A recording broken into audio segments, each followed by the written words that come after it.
財富對於現代人嚟講咧，係一個好有用嘅工具嚟嘅。嗱，任何一個相信錢唔重要嘅人咧，其實咧都好可能咧係冇錢嘅。嗱，有錢嘅人咧係了解錢嘅重要性，了解錢喺社會上面扮演嘅角色。但係咧，窮人同埋普通人咧係會用一啲唔合理嘅比喻咧嚟證明自己嘅困境係合理嘅。嗱，佢哋會話錢啊冇愛咁重要㗎咁。嗱，呢個比喻咧，只有死蠢先講得出嘅啫，冇人咧會去問啊手重要啊，抑或腳重要咧咁。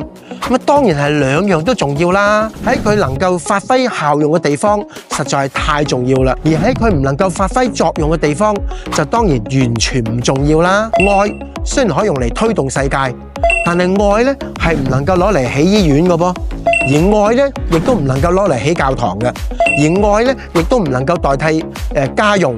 更加咧，愛係唔能夠當飯食嘅。唔信啊，你嘗試攞愛去付帳啊，又或者攞去銀行嘗試存一啲愛入去你嘅戶口啊，你睇下結果會點？冇任何一個有錢嘅人係會相信錢唔重要㗎。